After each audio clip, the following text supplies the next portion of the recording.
मित्रों, astrological background में महागठबंधन, जिसका इंडिया नाम दिया गया है, वह कैसा गोल खिलाने वाली है। यदि महागठबंधन की बात करते हैं तो इसमें कई पार्टियों का जब समूह तैयार होता है तो मंगल की बात होने लगती है। जब मंगल शानदार तरीके से अभिप्रेरित करते हैं तो महागठबंधन जैसी राजनीतिक व्यवस्था के तहत जब कई पार्टियों का समूह तैयार होता है तो उसे पॉजिटिव फीडबैक शानदार तरीके से मिलता नजर आता है। जब मंगल की पोजीशन खराब होती है तो उसका नेगेटिव इंपैक्ट की प्राप्ति होने लगती है।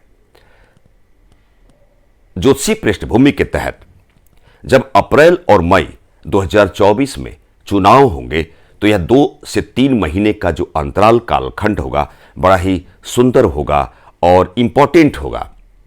सवाल यह उठता है कि वास्तव में क्या इंडिया, जो एक यूनाइटेड अपोजिशन कई पार्टियों का समूह तैयार हुआ है, क्या वो मोदी सरकार को डिफीट कर पाएगी? क्या वास्तविक रूप से जो लोकसभा का चुनाव 2024 में सत्ता पर कौन काबिज होने वाले हैं? ऐसे बहुत सारे सवाल का जवाब मैं एस्ट्रोलॉजिकल बैकग्राउंड के तहत मैं देना उचित समझूंगा। छोटा सा वीडियो है, आप हमारे साथ बने रहिए। मित्रों, इंडिया क्या वास्तव में सफल हो पाएगा? गठबंधन की बात जब होती है तो मंगल की बात होती है और सबसे स्ट्रांग वाली एक प्रस्तुतिकरण के तहत मैं यह बताना उचित समझूंगा कि 23 अप्रैल 2024 से 31 मई 2024 के उस अंतराल काल चक्र में, कालखंड में मंगल पीड़ित अवस्था में रहेंगे। मंगल राहु दोनों साथ रहेंगे। अंगारक योग एक दुर्योग की भांति इसका निर्माण होगा और इसका इंपैक्ट 2 स्तर पर दिखाई देता हुआ नजर आएगा।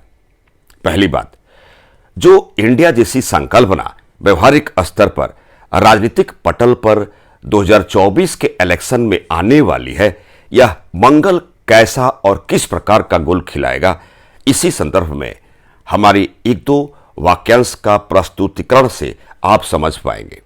जब मंगल दूषित होंगे और राहु मंगल की युति बनेगी तो जो मंगल का चारित्रिक विशेषताएं हैं उसे राहु खंडित करेगा।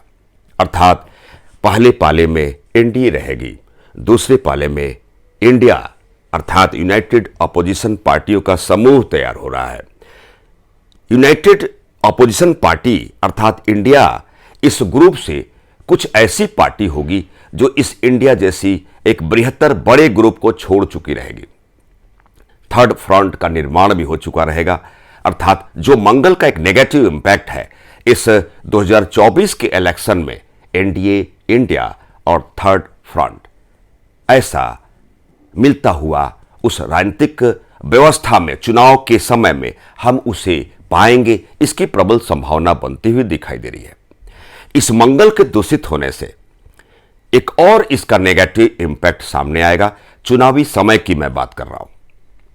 जैसा आपको मालूम है, जानकारी है कि बीजेपी के जो मैनिफेस्टो हैं एक एथिकल मोरल वैल्यू का इंटरप्रिटेशन करते हुए सनातन धर्म की बात, राम मंदिर की बात करती है और उसे सुंदर और शानदार तरीके से फुलफिल भी करती है। राष्ट्रवाद की जो संकल्पना है बीजेपी का, उसके मैनिफेस्टो में उसे अंगीकृत किया गया है।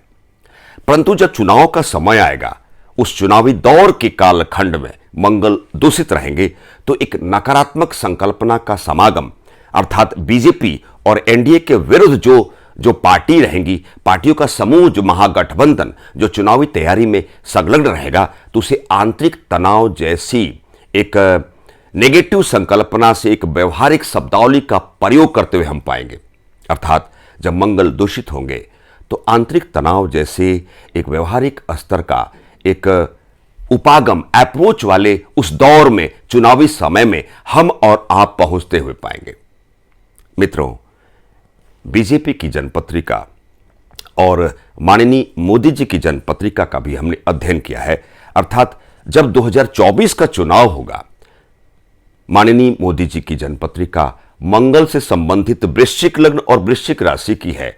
मंगल और शनि की दशा काल में चुनावी दौर में माननीय मोदी जी पहुंचेंगे।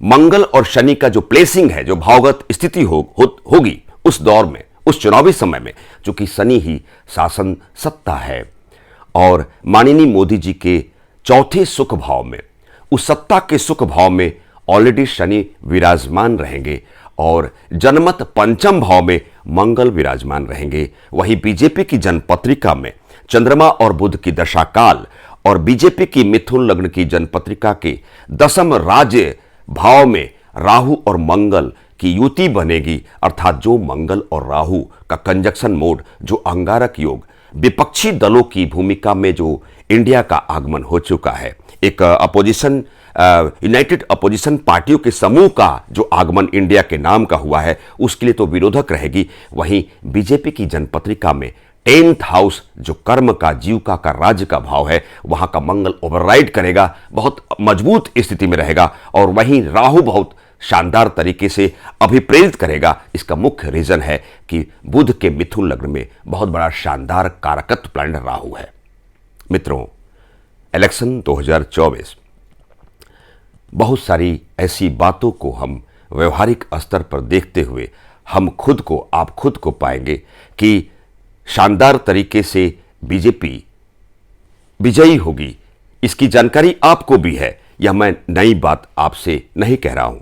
दूसरी बात, जब बीजेपी सत्ता में आएगी तो तीसरी बार पुनः प्रधानमंत्री जैसे संवैधानिक पद को माननीय मोदी जी सुशोभित कर पाएंगे। और पहले के वीडियो में हमने यह बताया भी है कि बचे हुए कार्यकाल को माननीय मोदी जी एक ऐसे खास व्यक्ति विशेष को प्रधानमंत्री पद पर पहुंचाने की कोशिश में लगे रहेंगे, जिसे वास्तविक रूप से हम और आप पाएंगे, अर्थात वह विशिष्ट व्यक्ति विशेष कोई और नहीं, माननीय अमित शाह जी हैं। मित्रों, इलेक्शन 2024 का चुनाव बड़ा ही इंटरेस्टिंग है। राजनीतिक मूल्य का एक व्यवहारिक स्तर में किस प्रकार का बदलाव आता हुआ दिखाई देगा, यह वक्त की बात है, थोड़े समय की बात है। अप्रैल और मई 2024 का बड़ा ही शानदार अभिव्यक्त करने वाला वह समय होगा और कांटे की टक्कर होगी अथवा नहीं होगी, यह तो वक्त बताएगा। परंतु जो बड़े गठबंधन का जो निर्माण हुआ है, उसके लिए मंगल एक विरोधक सा साबित होता हुआ नजर आ रहा है, जिसकी ज्योतिषी संभावना, जो भी बातें हमें समझ में आई है, मैं आप तक उन बातों को पहुंचाने की कोशिश में लगा हूं। मित्रों, एक छोटी सी व्याख्यान के तहत मैं ज्योतिष आचार्य प्रमेल चतुर्वेदी, नमस्कार।